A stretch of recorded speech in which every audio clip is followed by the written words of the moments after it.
Shut up and sit down.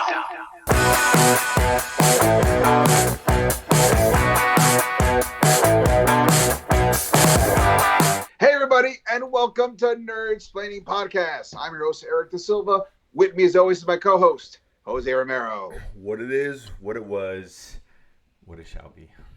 What it shall be is a double pack action episode since last week we had technical difficulties. We're back on track, so lots to go over. We're bringing back a couple of the older stories we had talked about kind of last week. And we got our personal favorites from last week and all the stuff that happened this week. Right, and a little Moonknight, just for shits and giggles. Yeah. Mm-hmm. Whatever. Yeah. Why not, right? Toss it in there. Fuck why it. break a streak when you keep knocking it out of the park? So, yeah, keep doing it. Fair enough. So, but let's get into it. I do have some interesting news about Doctor Strange. I'll get to that. Oh, yes. This is a little later. A little later. And this is like exclusive to your sources. Yes and no. I don't think it's been reported anywhere else. I know someone I know ran with it and got a inside source that I know of who have dealt with it before. So interesting. It's interesting little nugget. So I'll drop that in a minute about Doctor Strange. It's a couple weeks away. Very excited about that. Why wouldn't we? But that being said, let's start with some. Where should we start today? Let's go to the trailer park. Why not? Ooh, yes. A big trailer this week. Big upcoming nerd show. Who's gonna go head to head with, of course, Obi-Wan Kenobi. End of May. Stranger Things Quattro 4. Yeah. I don't know. Is that final season? I don't know. No, they said there's one more season. One more? Okay, I wasn't sure. 5 seasons is a wrap. Okay, yes. Fair enough. So we have season 4. This dropped, and first of all, you bring Steve Perry to any trailer, I'm in. Why not? But yeah, so we got the kids coming back. We got the big reveal of the villain, which we hadn't really seen before. Hopper, whatever his name is. Hopper. Which we knew was going to be back. Is obviously back, confirmed back with flaming knife sword and all that. Are we sure that that monster is the big bad? Because I'm assuming that, of course. I can't say that for sure. Honestly, I kind of get the feeling that it is like the second in command. It could be. I mean, when I first saw it, I thought it was the last season. I mean, I heard that people saying that. That doesn't make it true. Sure. But I mean, I don't. It's obviously a different entity or whatever that we've seen before. We never really seen someone. Yeah, absolutely. With like this, obviously conscience mind. So that's interesting. Okay, that's kind of cool. Taking it to a whole new level. It looks pretty cool, man. It looks pretty badass, man. A lot of cool shit in there. We got the redhead girl doing magic. It's interesting. And I've been a fan of this series since it first came out when no one knew what a Stranger Thing was, and literally everybody was talking about how cool is that synth intro. That's all you had to talk about. It was that synth intro was it, and I've loved the world building. I love the mythology. I'm really into this world, and I got to tell you, kudos to the Duffy brothers, because they show amazing restraint not to whore out Stranger Things. I mean, you have like all these like Monopoly Stranger Things and things adjacent to it, but they're not doing comics. There's not a video game. It is just the series. They can do things about this, but the series leads the narrative of what's going on. That is super cool. I give them a lot. I think it goes almost unaware of how these guys no, we control this. We have a story, and nothing else gets to go in. Maybe when it's over, you can spin off, but give us until we've told our story. So I really enjoy that they've got that much control. So you're getting unbridled for the most part.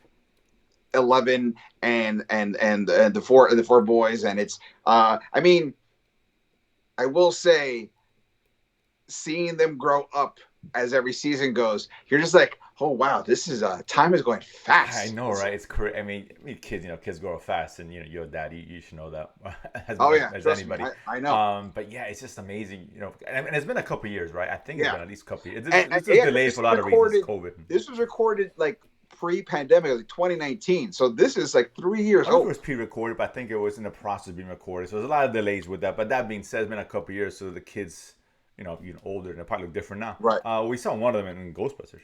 Yeah. He looked just older and taller. It's just weird seeing him grow so fast. But the show is only maybe a year every season, maybe, or something like that. So it's still within the same couple years from the original. So what do you can't avoid that. I mean, I guess what are you gonna do? It is what it is, right? It's not a big deal. You could blame it to like in the 80s when it was all like steroid induced foods. And they go, what happened? Oh, the steroids. That's one thing. But that's what made the 80s had to like start regulating shit because we were beginning this. So maybe that's it. I don't know. Now, how did you, if season 1 was essentially E.T. Goonies, season 2 was mall horror and like a little bit of Terminator, a little bit of It. What do you think? I'm sorry. Season 2 was more like the X-Men. Season 3 was mall horror and It and Terminator. Yes, right. What do you, from what you got from watching this trailer, what do you feel is going to be the influences for season 4? That's interesting. I'm getting a little bit of Poltergeist meets Aliens. So I think there's going to be a little more action-oriented that we've seen before. Okay. At least by the trailer, for a lot of actions. And I'm just thinking that kind of vibe is more... Because Alien was more horror, right? The original one, Aliens, was more akin to just an action film, right? Right. I think this was going to go more towards the action, some of the mystery intrigue we see in the prior ones. Which is cool. It's mix it up. And you're right, they've been kind of mixing it up for me every year. I don't think it's been as good as the first season was. The first season was fantastic. First season was fantastic. I think I like the other ones a lot, but then I don't think they've been as good as one, and that's not a knock on the show. I think it's only because no one knew what to expect with season 1, and so everything was fresh. It came out of nowhere, right? It just Netflix just started making shows and all that stuff. Whoops, no camera shit. Oh, when Netflix just started coming out with shows, and apparently a lot of stranger things going on in Eric's apartment. Hello, this never happens, and now it's happening. Yeah, we're talking about magic. 11, where you at? 11's here. You mentioned Poltergeist. Shit's movie now. See what I'm saying? It's they're here. But it looks. I mean, listen, it looks good. I love this show. I always have. So I can't wait. I'm excited, and to see that with Ben Kenobi, what a pack weekend that is. I mean, come on, that's awesome. That's pretty awesome. That's pretty awesome. You don't get like 2 big shows like that on the same weekend, so that's very interesting. But listen, kudos, man. We'll be talking about this May 27th, right? Is that what it was? Yeah, 27th of May. Along that, so we'll pack it in and a further episode of Nerdsplaining. Nuggets. Let's get some nuggets now. Get some nuggets. And this is one we brought back. We were going to talk about last week. And yes. Stop me if you heard this before. The Crow remake appears to be moving forward again. Listen, I don't know why you're getting this tone about, speaking of the Crow, when we're both super excited about this potential for a good reboot. I'm always, listen, I love The Crow. This is a movie that's primed for a remake, and every time they announce something, I've been excited. But, we talked about last week where since the first announcement was 2008. That's a long time, 14 years. It's a long time to wait. And we've gotten, I believe it was Mark Wahlberg attached to this, Bradley Cooper attached to it, Jason Momoa attached to it. So the big names all have come and gone. Now we have Bill Skarsgård, of course, the Pennywise. Which, to me, Bill Skarsgård at least physically embodies more the Crow than Jason Momoa. Jason Momoa is like if 5 crows became one crow. That's that. Yeah, the Crow's got to be slender. He's the Crows. Right, the Crows. Right? But I'll give you that. But yeah, I think Bradley Cooper would have been cool. This is before he hit big after The Hangover, so he was still not a huge name at the time. Mark Wahlberg, I guess. But yeah, Skarsgård has that same kind of lean body, if you tone up a little bit. And Brandon Lee was not a big guy per se, like he wasn't like muscular. That's what I'm saying. Yeah. I think Brandon Lee lets you can do as long as the superhero movie is done well. You don't have to be super jacked. If the character's skinny, be skinny. That's it. You don't need everything else. I don't have a problem with that. It doesn't have to be. But yeah, listen, this is a movie which I think was so good, it's underrated. And again, it was before the superhero movie boom anyway. So that's what I'm saying. This movie, make it now, do it well. A dark story. This is a dark story. It was really good. It can be really good. I mean, it showed you that you could do a superhero movie that doesn't feel like a superhero movie, which is what an RV superhero movie does now. Is like it's a superhero movie that doesn't feel like a superhero movie. It's really this, it's that. And so I think The Crow was the first time you got to see something that it wasn't dun dun dun dun. It was just like very moody, very in its own world, and like this is the world, and this is how people behave in this world, and everything is consistent. There's never a break. It is true to itself, and because of that, it becomes super engaging. And if anything from all the horrible sequels that we've seen and whatnot, if they get anything right, when you set the tone, stick to the tone, don't feel like you have to do anything else. Now is the golden age of superhero movies. Everybody's doing so many variations to the form. As long as you're real to the content, you're golden. So just stick to it. Just do that. And you can go dark. We've seen recently as Batman movies get really dark and be very successful and very good. So again, this is a movie that's don't be 3 hours. Just don't be 3 hours. A Crow should never be 3 hours. It should be an hour and a half. It should be Venom length, right? No. Let's not get crazy. It should be 2 hours, an hour and 45, the shortest. I'll give you 2 hours. 45. Oh, and also have a bananas killer soundtrack. You need that first one had a great. It was a product of its time with the 90s. Oh, absolutely. Grunge just starting to hit. I mean, great soundtrack back in the day. But yeah, again, it was like a rock and roll movie. This is what the movie was back in the day. So the grunge, so. I get it. I'm looking for it. I'm excited about it. I really am. But again, fool me once, fool me twice, fool me. You know what? Sometimes 14 years of being fooled. Sometimes, like people, an IP just needs to go away for a couple of years, grow, mature, and then comes back strong. Like, okay, I've done some thinking. I've worked on myself. And now murder. And I hope so. I guess I'm rooting for it, and it looks like it's going to move forward. I mean, anything can happen, and again, it's happened. But I forgot who the director was, but he's attached to the project now for whatever that's worth. I know that's happened before. Fair enough. The Skarsgård's attached. We heard that before. I mean, I get it. Right now, it has. It's got like Bambi legs. It's just starting to wobble itself. It's wobbling around. It's trying to take the first couple of steps down the creek, drink a little water, and then bam! Fingers crossed. Right to the head. Is there a script in place? Do you know if there's a script in place? Not yet. It's being worked on. So all right. But it's greenlit for whatever that's worth. All right. We'll find out by middle of next year. Listen, if it's going to come through or not. Rogue Squadron was greenlit too, so let's just be honest here. Sometimes greenlit. Like I said, anything can happen, right? This is not it looks like it's moving forward, but hey, we've seen shit happen before. Won't be the first, won't be the last time. But I'm hoping because this one, that's a movie that I really like, and again, this is prime for remake. Those two movies always come to mind when I talk about remakes, which I haven't seen yet. One is The Crow, the other one, The Highlander. I think is ripe for a remake, and that has been talked about the last few years. And one of the guys I heard John Henry Wick. Cavill was supposed to do Highlander, wasn't that? He was attached once. This is getting kind of the Crow-ish treatment, not as much. But the guy from John Wick, Chad Chazesky, I don't know his name, whatever his name is. He was attached to the project. But that's a movie that's prime. That'd be great. Yeah, exactly. So a great story that needs like the 2020s touch. But let's see. The fingers crossed. I'm a fan. And if you guys haven't seen it, I think Netflix has it. You guys got to watch it. It's really good. Yeah, just the first one though. Just watch the first one. Yeah, the rest is nonsense. The other one dips into late Aliens and Predator, sequel territory. It is a movie that encompasses a term straight to VHS. Oh yeah, right. So it should have just Nick Cage attached to it. That's something. Oh man, I mean that would have been amazing. That would have been amazing. That would have been awesome. That would have been Roadhouse level. Dalton. Next story. This is an interesting one. Kind of a little fantasy here because ever since, of course, it's coming off the success of Far From Home, a lot of fans have been this big Twitter push, right, to for Morbius 2. You're right. Yeah. Oh yeah, Morbius 2. Tickets on sale. God, it's too bad of me. But he lost. Oh, Sony. Sorry. The bombarding Sony with let's go forward with the Spider-Man 4, right? Bring back Sam Raimi, and of course, the push is for Tobey Maguire. Absolutely. So listen, fans are gonna tweet. Fans have their voice. I get it and all that. But there was a response from Sony, particularly in Sam Raimi. They did ask him about this push on Twitter, and there were a quote. Spider-Man said anything is possible. He says. Really, anything in the Marvel Universe, any team-ups. I love Toby. I love Kirsten Dunst. I think all things are possible. Vague, okay. Sure.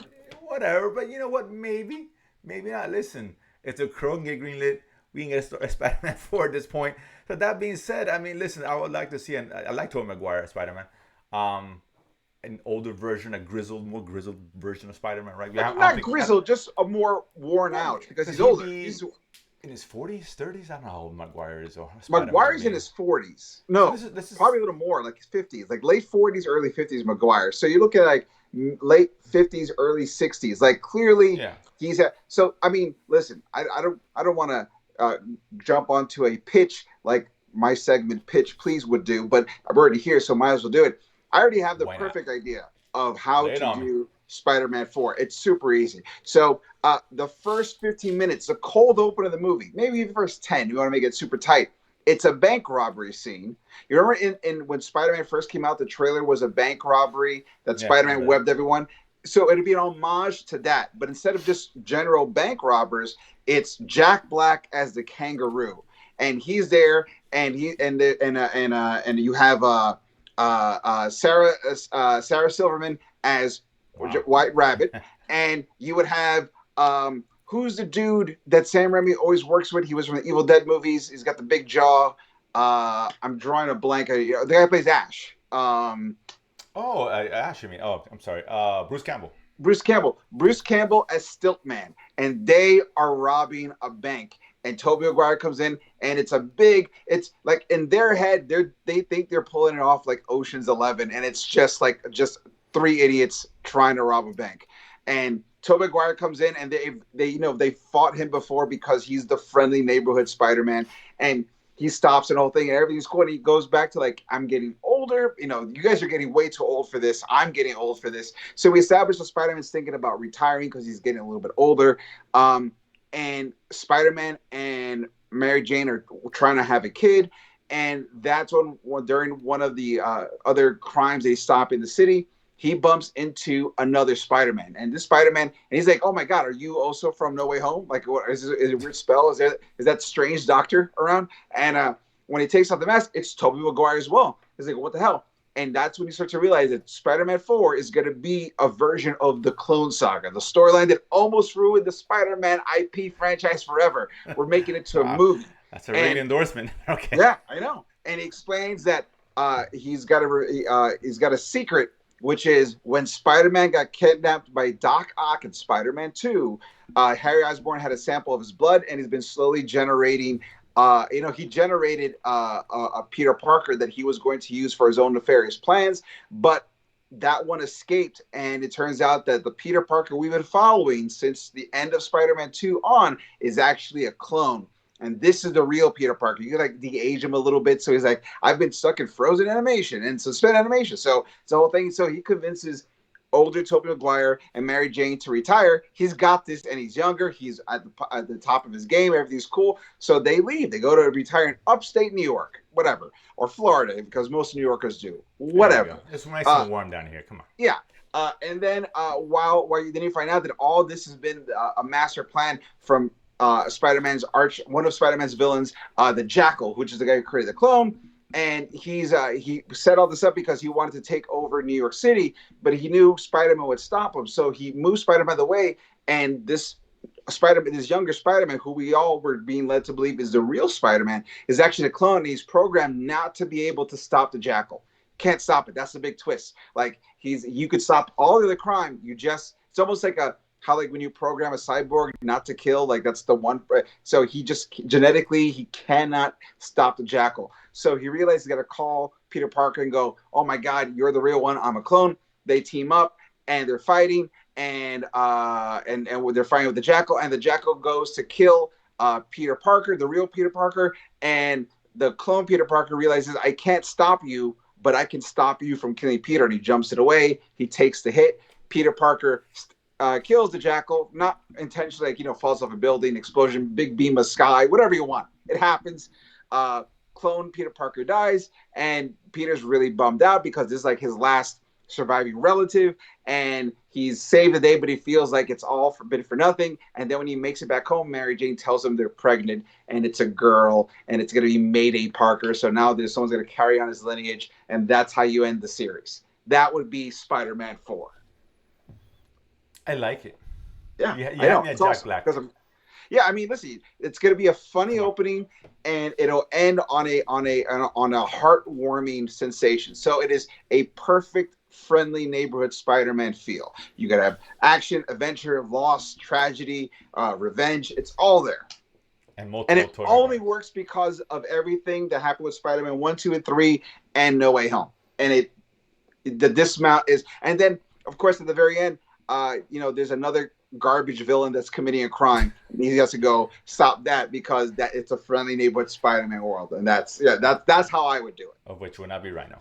No, not the. I mean, maybe you could. I mean, you could do the Rhino.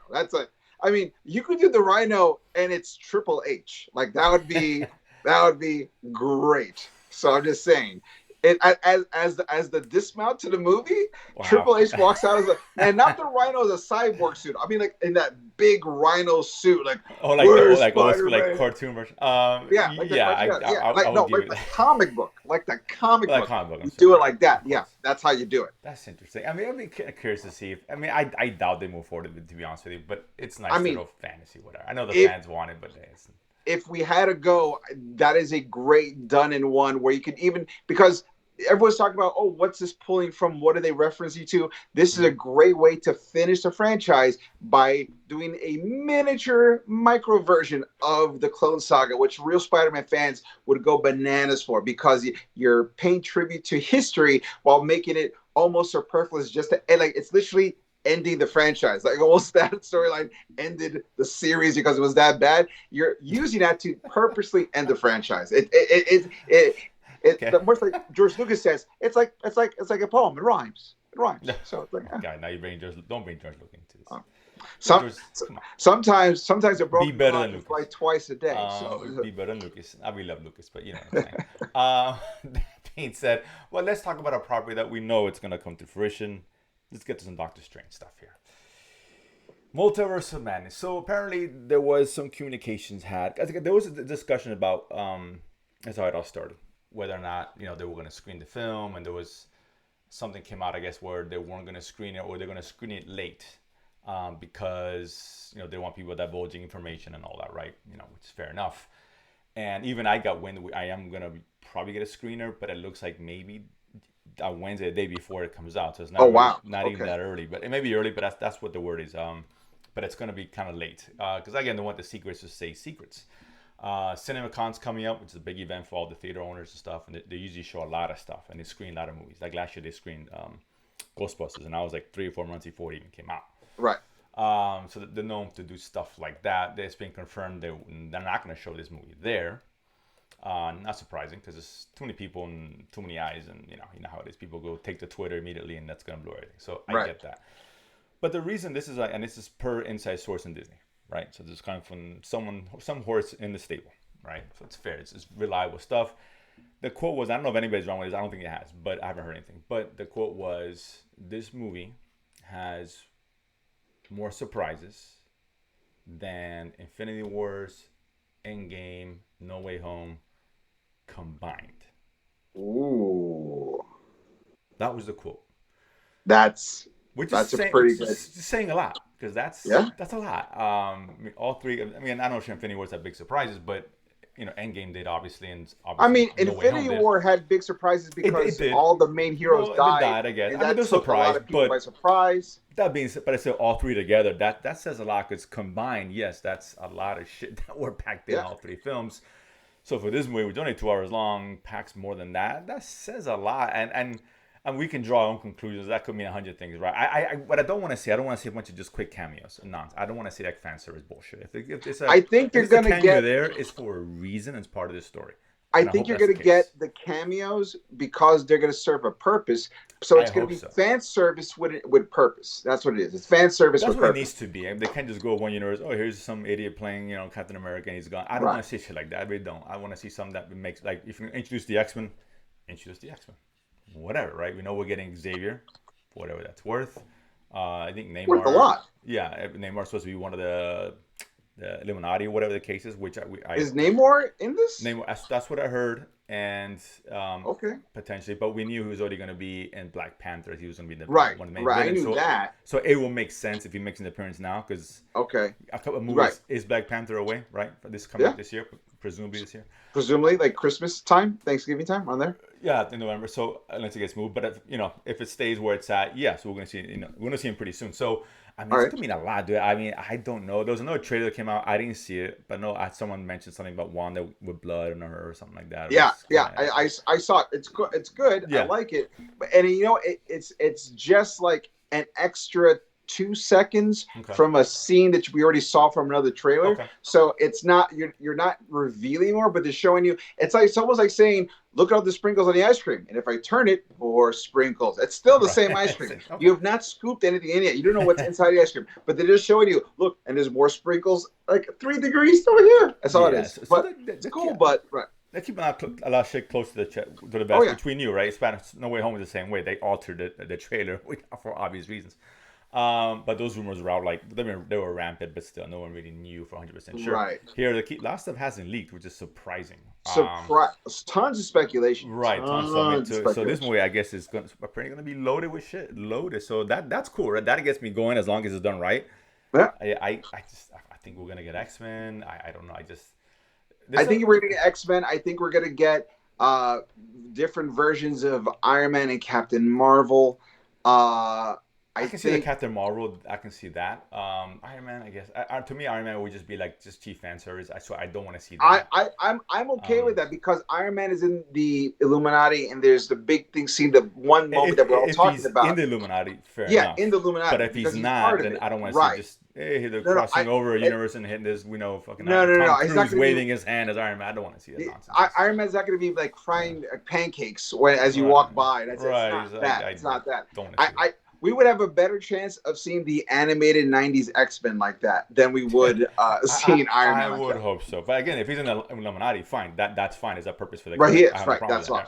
Or a version of Iron Man anyway. Right. I don't think we're Robert Downey Jr. No, I'm leaning towards the Tom Cruise of it all. But yeah.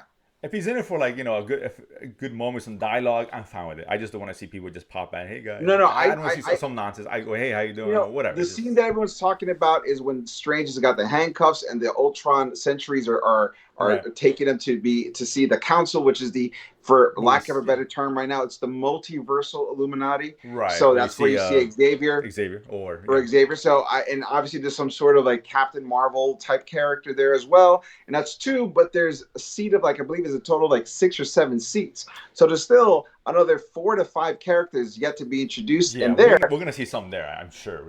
And I think that's where you're going to see the Iron Man. That's where you're going to see the X-Men. I think it's going to be there.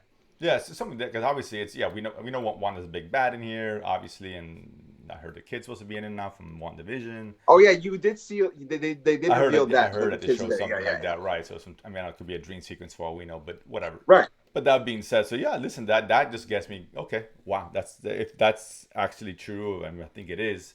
That's a lot of secrets. Being released, big surprises for everybody. And listen, that's exciting. I would be a little nervous about all this in such 2 hours, but with Sam Raimi at the helm without studio interference, and I'm pretty sure that's one thing Sam came into with we'd like you to do Doctor Strange 2. He's like, but Spider-Man 3 interference because Marvel is in itself. You walk it into full interference zone here, right? Just the other director left. What's his face? I forgot his name. He left. But he couldn't get. And Raimi's not that. He's not Chris Nolan. He's not. I get he's Sam Raimi, and to like the 10 nerds that we know each other, he's amazing. But to the rest of millions of people, they don't know who the fuck Sam Raimi is. But here's the thing: none of them saw Evil Dead. Spider-Man was like 50 years ago. Let's keep it real. The difference is there is a world of difference between Spider-Man and Spider-Man 2 and Spider-Man 3. Spider-Man 3 is studio interference. Spider-Man 1 and 2 is there's notes, but we're going to let you do what you want. I'm sure they told him exactly what he needed to do, and he was out under contract like Spider-Man 3. He had he's handcuffed. So, like every director in Marvel was handcuffed. They're all handcuffed, no matter what. They say. but they're going into it knowing. I don't think we're going to get a Sam Raimi vision. We're going to get a film that he directed with some of his touches in there to a certain degree. But because of that, I also know how. But he's a good director. He really is. how Marvel and Sam are great in putting a story together. Especially he's also involved in the editing as well. So you're going to be I a think lot. the story was always there. It's just I think the tone was what the mix up was with the last director. He wanted a horror film. I wanted a horror film. I want a horror film Marvel's too. And Marvel's, this is gonna Marvel's have. a big bitch, is what they are. They don't like that They're shit. gonna have. They They're gonna get have scared. Hints, they're gonna have God hints of horror. forbid. I get it. Just like that's what the guy left. Moonknight has hints of horror, but it's not horror. It has hints of horror, like a little, like a little, you're scraping. I guess as much as it has Fight Club in it. Town. Yeah, Fight Club. Okay. That you know being what? Said, it's still, yeah, there's a whatever. I told you, like the whole. I'm still waiting for Fight Club. Don't jump the gun. We're gonna get to that. Jumping the gun. I'm still waiting for anything Fight Club related, and Moon Knight's been 3 episodes and all that. Not to say that's a bad thing, but it's just a ridiculous thing. But that being said, Raimi was handcuffed. He came in just almost like what Ron Howard did with my fears with Solo. He came in, I think Ron Howard status quo, company man, and Ron Howard is. Let's be honest. I know he's lately been in, but he's a much better director than Sam Raimi. Has much more clout than Sam Raimi ever does. Could ever dream of having. That's the same scenario. He's gonna walk in. He's like, this is what this guy didn't want to do. Can you do it? Okay, and he does it, and that's fine. I think it's gonna be a really good movie. It's not a Sam Raimi film. Like what we know a good Sam Raimi film is. We've seen Sam Raimi at his best, right? Drag Me to Hell, that's Sam Raimi. Even Spider-Man 2 and that Doc Ock scene. That's great, classic, just vintage Raimi, right? I don't know if we're gonna get that kind of stuff in here, but all that being said, doesn't mean the movie's not gonna be good. I think it's gonna be great. Big surprises everywhere. I'm excited, man. I'm just curious. I think we're gonna talk more about the surprises in the movie itself. I got a feeling. I don't think we really are. I mean, I got a feeling we're like, dude, the movie, yeah, but dude, did you see, Logan came out? God forbid, Hugh Jackman's in it, whatever. It's gonna be a Doctor Strange movie, but I feel like Doctor Strange is not gonna be the lead in his own movie. Oh no, he's not. I got to. He's not. He's gonna be like. He is gonna be like us on a roller coaster going, whoa! Yeah, he's there. Yeah, he's experiencing, which I expect as much. And I'm okay. I don't have a problem with that. To be honest with you, I don't have a problem with that. But as long as everything else is good, right? But you're right. I don't think this is going to be a Doctor Strange movie at all. I mean, maybe it is. Maybe we're just, thinking too much of what they're going to show us. But like Doctor Strange 2 will be as much a Doctor Strange movie as Infinity War was a Doctor Strange movie. He was present. Fair. He had major effects and ramifications in it, but it wasn't his story. You may be right. It's Far From Home, right? He's in it.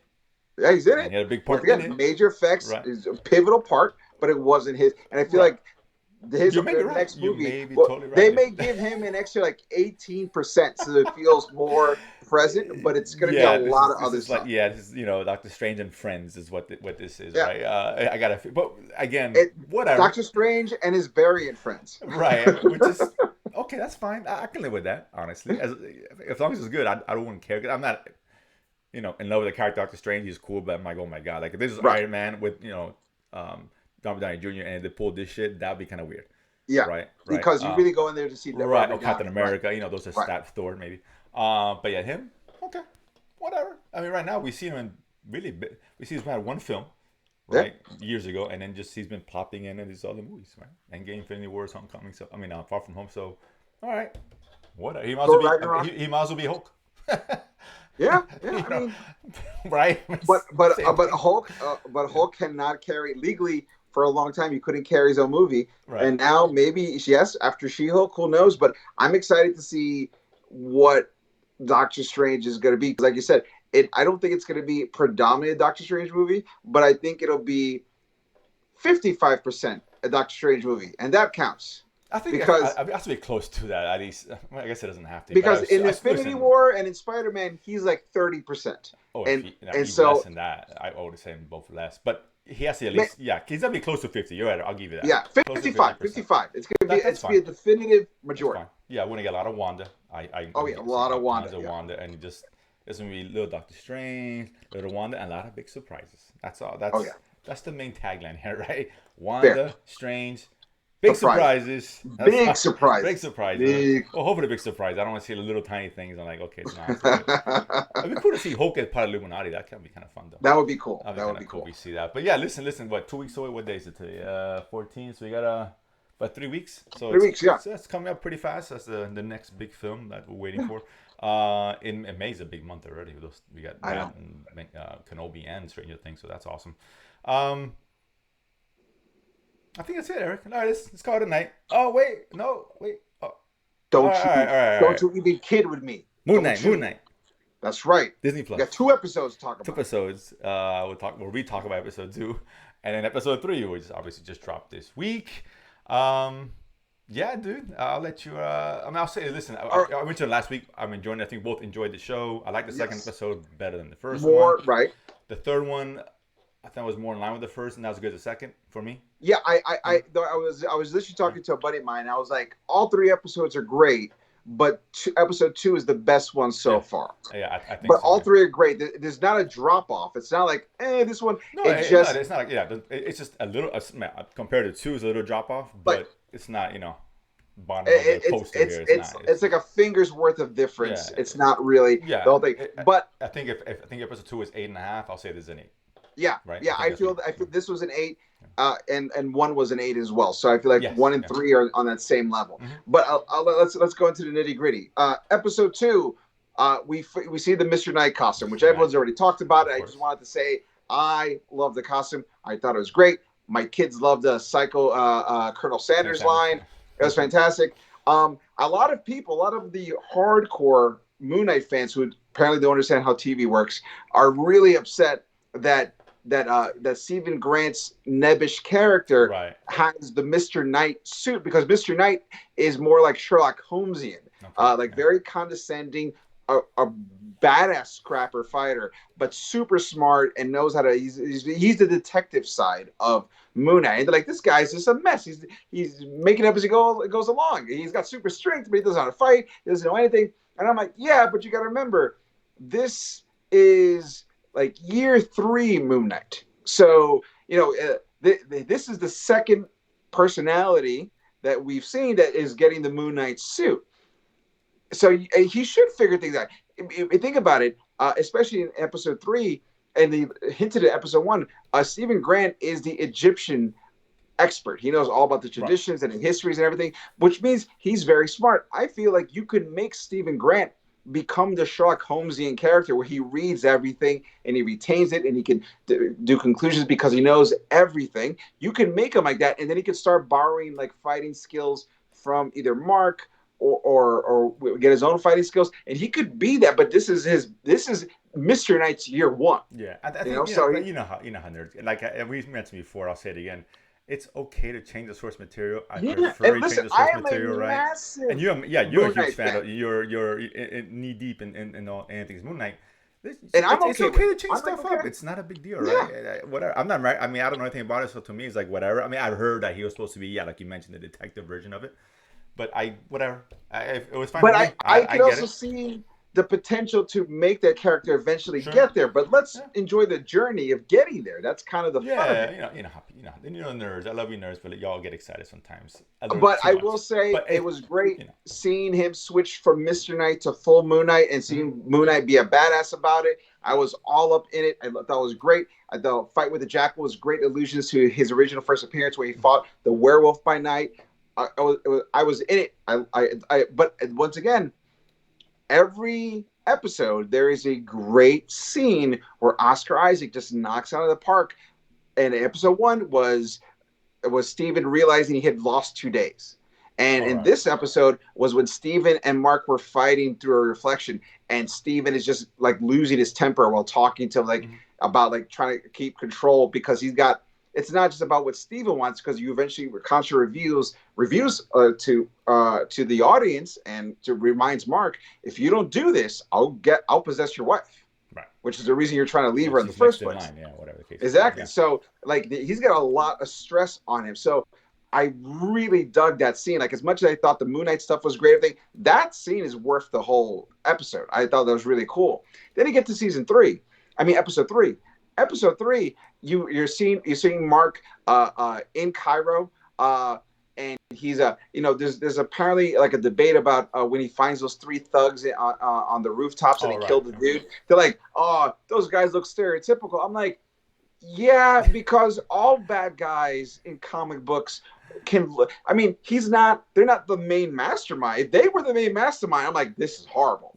But because you're street level thugs, like, you got to think about it. They're like, oh, they're they were being so like over the top. I'm like, well, they clearly were using a fighting style that demands that kind of flourishes. Like in Brazil, we have capoeira, which really, so like I understand fighting styles that look rhythmic. So I was like, oh, cool, this is like the Egyptian version of capoeira, but with knives. I'm into this. This is really cool. What else you got? And the way I see it is if you're like, oh, but they were so over the top dramatic. I'm like, that one dude had like a Crocodile Dundee size knife. If you pick that knife and you pick that length of beard, you have a whole thing going on. Like this is not a mistake. This is not someone pigeonholing you. You have made life choices that goes, and this is going to be my thing. And that's you're in it to win it. I thought it was great to see them fight because do you remember when Isaac released video of him practicing for like a fight sequence on Moon Knight? I was like, oh, that's the fight sequence. That's what he was practicing in that gym that one time. So I was like, oh, this is cool. You're actually seeing the thing they were practicing for. I really like that. And then there's that Steven talks to him through the reflection of the knife, which I thought was kind of interesting. Mm-hmm. And then he flashes in he's in a car. He doesn't know how he got there. He sees the three guys. He goes after the three guys again, and he finds them, but he gets double like stomped in the head because they get a jump at him. And then he starts flashing again. And then when he wakes up, he's killed two of the three guys. He's got the knife in his hand. The guy's literally sliding off the knife when he flashes through, and he grabs the kid and Concha's like, take him over to the edge. And I was like, that's what Concha would do. You would scare the guy to get information. And the guy, the last of the three, which is the young kid who he tried to take it easy on the fight on the roof. Slapped him, punched him, he says, he goes, praise Ami. Like, oh, fuck, he's part of the cult. And he cuts off his own scarf just to die so he doesn't tell him anything. And I got to tell you, at that moment, you see Steven and Mark arguing about how could you do this? You're a monster. They're like, I didn't do this. I thought you did this. And I told you this, and this just sucks because we were recording. It was a theory, and this episode just said, no, your theory is 99% confirmed.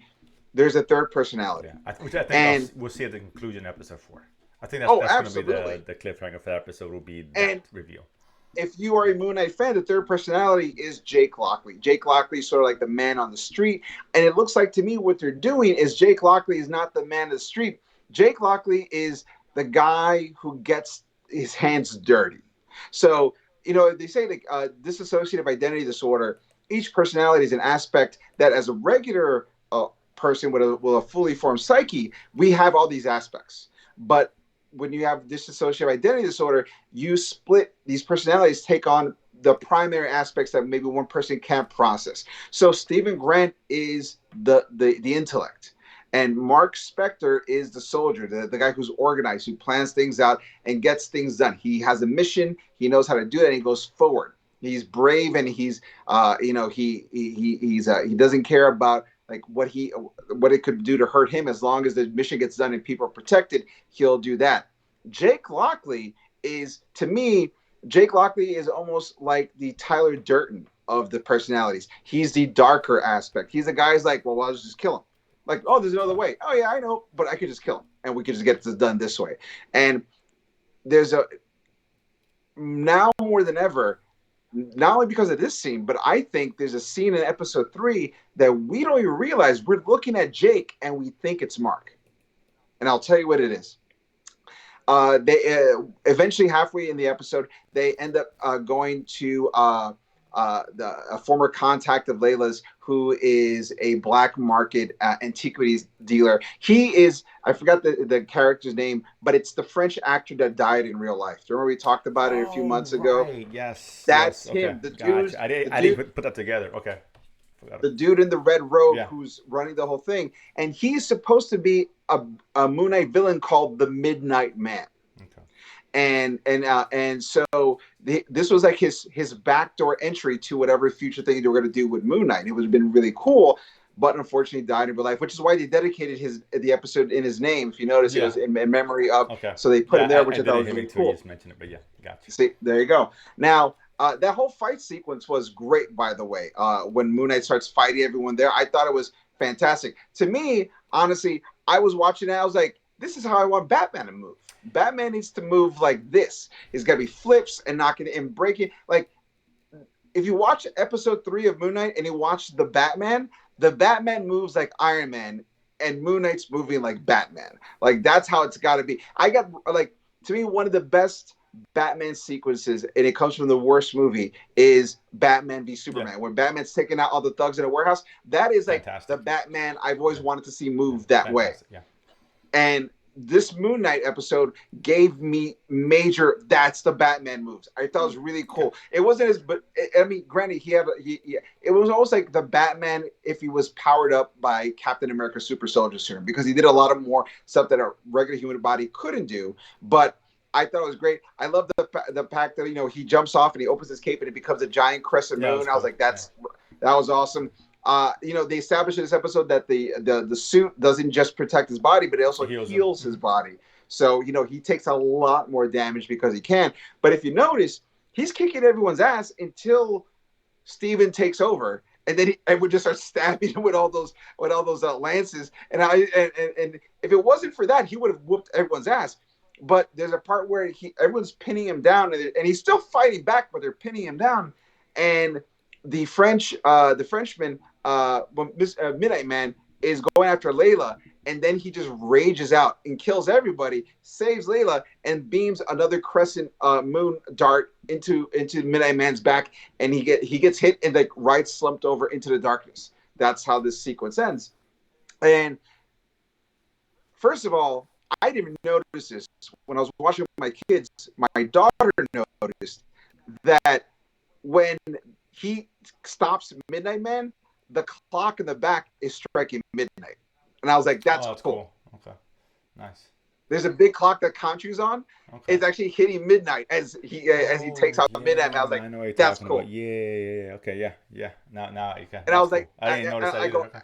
As an Easter egg, I was like, that's cool. I like that. But after that sequence, they're in a car driving, and Layla's talking to Mark Spector, and she's like, I can't believe every time I think I know you, I find out something else. And is it true that what Harrow said, that you're hiding something from me? And Mark Spector goes, yeah, of course not. He's just trying to break us apart. Don't worry about it. And she's like, I feel like I don't even know you. And he's like, yeah, you don't. From the minute that he raged out to protect Layla, all the way to that scene, it's Jake Lockley, because he's talking with a New York accent, and he was way more violent when he was trying to save Layla than he was while fighting everybody. So I think honestly, from the minute of the end of episode 2, when he magically shows up in Cairo, if you remember, Mark is talking to Khonshu, and then when it flips over, there's a reflection in the mirror that's like his hand is bloody, right, and he doesn't know where he is, and you're looking at Oscar Isaac, and he's sitting on the floor drinking a bottle, getting drunk, and I'm like, that's not Mark Spector, because Mark Spector wouldn't get drunk on a job. That has to be Jake Lockley. And so I was thinking about, we talked about in the last episode as well that didn't get to air, if Stephen Grant has no confidence, he wouldn't have asked that tour guide out. And if Mark Spector's trying to protect Layla, he wouldn't have asked that tour guide out. Who asked that tour guide out? Jake Lockley. So I feel like we've been having hints of Jake without even realizing Jake's been there. Right now. Yeah, which is clear, whether it's Jake or now, not. I mean, the third episode is now clear about that. It's clear. But then the big the two big cruxes of the episode is Khonshu summons a court of gods to try to stop Harrow, but Harrow literally does this amazing gaslighting jujitsu verbal move where he flips everything back on Mark and Khonshu, which I thought was really cool. The only thing I'm surprised no one said it, I'm surprised that Mark Spector or Khonshu goes, look at his wrists, he's got a tattoo. Like, he could have said that, and no one did. That was the one thing I was like, okay, you know what? Extension of disbelief. Let's keep going. I would say this real quickly, because this is where Marvel writers get a little lazy. Okay. These are gods, right? We know this. We've already seen the gods don't interfere nonsense with the Eternals. Right. Fine. I don't need every god to give me that nonsense. We don't want to hear. We don't interfere with nonsense. I don't want to see that every time there's something be celestial. You know what? There's a universal extinction level threat with Thanos. Nobody gives a fuck. and all of a here's sudden the thing. Khonshu's doing something bad, and all of a sudden everyone's jumping out of control because he changes the moon. Who gives a shit? That's just that it's just so lazy and ridiculous. I just hate that, and it's a small thing, but I don't want to see it every time someone new. Why do you want to interfere? We'll see it in Thor. I don't know, man. I couldn't. Well, you know what? Fool me in once. the comics, they created a really good reason. Was in the comics, the gods were interfering in everything, and the Celestials came and said, "You have to stop interfering with our experiment, or we're going to destroy everything." And that's why everyone pulls back, because they don't want to have the humans die just because they're trying to be helpful, because they didn't realize the Celestials have a bigger experiment going on. If they would have said, we can't interfere as per the terms of our agreement, that would be something better, different, right? because something a little more detailed, a little more exactly, nuanced. Because it's like a so blanket statement. It's like a blanket statement. It's like, well, okay, right? And all you have to say is, we promise not to. We promise not to fear, as per our agreement. Like, let them know there's a thing they're agreeing to. And I could live with that. I'm fine with that. I mean, it's not a big thing, but it's just like, it's kind of lazy. I'm like, okay. I mean, it's not, again, in grand scheme of things, it's a drop in the bucket. But it's just kind of like, okay, I don't want to keep seeing. I want to keep hearing that same excuse down the road. But nonetheless, but that was a cool. I like that aspect, that mythology building with all the gods. That was cool, and like the avatars and the judgment. And I love how everyone was from different parts of the world. It wasn't cool. just. I like that. I really enjoy that. And then I will say, but for visuals, the last 5 minutes of this episode was bananas. When they were like, have this star map, but it's 2,000 years old, and Khonshu and Mr. Knight are just, they almost like put Earth in a pocket reality and space and time in another, and they were just like old school microfiche, just flipping back 2,000 years to get like all that was so awesome. And and Khonshu was like, when this is over, tell Mark he needs to save me. Like, why? Like, and he just goes into it. You're like, he knew. And then the gods imprison him. Like, all that was so much fun, so cool. And of course, it leads off with like Mark Spector losing all the conscience. Khonshu's been imprisoned by the rest of Egyptian gods. And out of all the episodes they released for screeners for viewers to see, there's one more episode 4, and then episode 5 and 6. It's going to be completely, no one knows what's going to happen. So I've heard in the grapevine that episode 4 fully commits to introducing the Jake Lockley character, and a big mind effort of a twist. Okay. And so I'm really looking forward to it. If you're a fan of the Jeff Lemire run, next week's episode is the episode for you. I'm not going to say any more than that right now. If you want, look that up, and we'll talk about it next week for sure. But more surprises than Endgame and No Way Home combined? No, no. Right. But it is like a Fight Club level twist. Yeah, that's right. I said it. You killed the whole thing. Now I'm like, I don't even care anymore. I don't care. All right. Listen. When we watch Kenobi, you can pontificate your nonsense all you want. I'm just saying for right now. I'm not compare Kenobi's the next, Fight Club either. It's not exactly. It's got elements of, like, this has elements of Indiana Jones. It just does. It's one of those things. I give you that. That makes sense, but that's about it. It's the dueling psychoses. That's really what they're talking about. That's really the aspect of Fight Club we're talking about. But whatever. But overall, and then the very end, Harrow is holding the statue they imprisoned Khonshu at, and he explains that his biggest sin was that he was enjoying hurting people in the name of Khonshu, and so everything that's happening is because Khonshu made him his avatar, which I thought was a nice little button on the whole kind of situation. Yeah. So, I mean, overall, like I said, still a solid episode. Episode 2 just had that, but the fight scenes were great. I thought one of the best moments for me was when there was like a line of like henchmen coming in towards Moon Knight and Layla with machine guns, and they were shooting, and Moon Knight does a spin and throws like a bunch of crescent moons and things and knocks all their guns out of their hand. It just reminded me of that meme that Moon Knight had. There was 2 memes that made Moon Knight sort of like resurface in popularity in popular culture. One is when Moon Knight's coming down like a stone stairway in a castle. It goes like, "Hey Dracula, you fucking nerd, where are you? Give me my money!" Like, it's just a ridiculous thing. And the other one is 2 thugs are about to fight Moon Knight, and one of them goes, "Be careful, Moon Knight's been known to throw random bullshit at us." And the guy's like, He goes, we got guns. And what is he going to do? And it's just Moon Knight throwing like a bunch of scarabs and beetles. And I mean, scarabs or beetles, but like crescent moons and like falcons. And someone put the word bubbles, random bullshit, go. That's and I was like, funny. I hope that scene was an homage to the meme because it was great. And I loved all of it. Like, super fun. Just as excited, but just by like a finger, not as good as episode 2, but just as good as episode 1. And I'm really, as a Moon Knight fan, I am here for it. Oh, and by the way, if you haven't yet and you're a Moon Knight fan as well, order your Moon Knight action figures. They are selling out online super fast.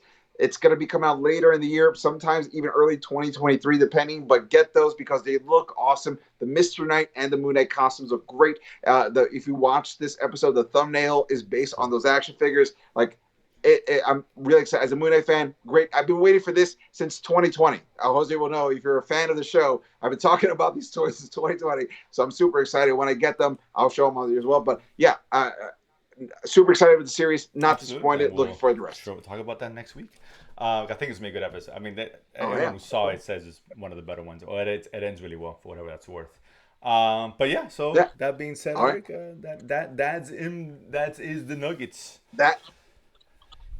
That is the show, guys. Guys, thank you so much for tuning in. We appreciate everyone watching and following the show. Don't forget to hit like and subscribe and leave a comment so know what you thought about it, what you agree about, what you don't agree with it. We always want to hear from you guys. Also, don't forget you can check out all the original audio episodes of this show on ericdasilva.com. While you're there, don't forget to pick up my album, Adorably Offensive, available on all the major sound platforms and stuff. You can buy your album there. It's really fantastic. If you want to follow us on social media, you can go on Instagram at NerdsplainingPod, or you can go to us at Twitter at Nerdsplaining_.